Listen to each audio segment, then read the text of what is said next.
بسم الله الرحمن الرحيم السلام عليكم ورحمة الله وبركاته daawadayaal kusoo dhawaada warka saacada telefishinka Hirshabelle oo aad hadahan oo kala daawataan magaalada Baydhabo ee xarunta ku meel gaarka Koonfur Galbeed Soomaaliya waxaa maanta ka socota doorashada qaar ka mid ah kuraasta golaha shacabka ee baarlamaanka 11aad ee dalka kuraastaas oo ay deegaan doorashadoodu tahay magaaladaasi Baydhabo ilaa tiro dhowr xildhibaan ayaa saaka lagu doortay waana xildhibaanadii ugu dambeeyay ee ka soo baxa maamul goboleedka Koonfur Galbeed Soomaaliya kadib markii ay 19 kursi ku harsaneed magaaladaasi Baydhabo ayna socdaan doorashada kuraasta golaha shacabka ee taala magaalada Baydhabo ee xarunta ku meel gaarka Koonfur Galbeed Soomaaliya waxaa sare u kacday maciishada raashinka qudul daruuriga suuqyada magaalada Jowhar ee caasimadda dowlad goboleedka Hirshabelle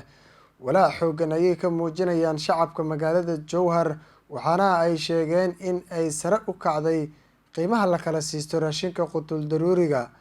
jirkaanka saliidda ayay bulshadu sheegeen in waqtigan uu marayo lacag dhan $50 halka markii hore uu joogay $30 maciishada qeybaheeda kala duwan ayaa sare u kacday sidoo kalena waxaa ka marnayn shidaalka ayaa sidoo kale aad looga cabanaya in qiimo korar xoogan uu ku yimid kadib markii gaadiidleydu ay sheegeen inay ku dhow yihiin inay iska dhigaan wadista gawaarida ay kaga xamaashaan magaalada Jowhar ee caasimadda Hirshabelle waxayna sababayeen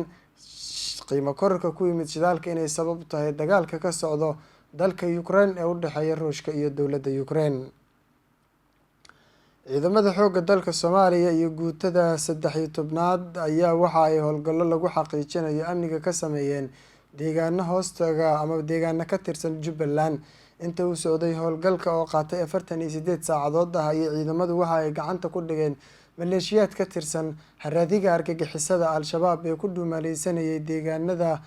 hawdka ee Jubbaland waxaana lagu soo qabqabtay ilaa dhowr ka tirsan Al-Shabaab ayaa waxa ay dhibaateynayeen shacabka ku dhaqan deegaano ka tirsan maamulka Jubbaland kuwaas oo ay ka qaadi jireen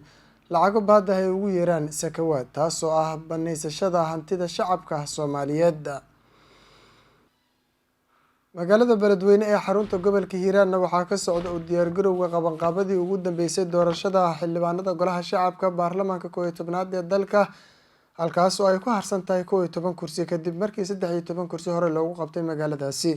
waxaa Beledweyne ku qulqulayo gaaraya musharaxiin iyo dad badan oo siyaabo kala duwan u tagaya magaaladaasi si ay qayb uga noqdaan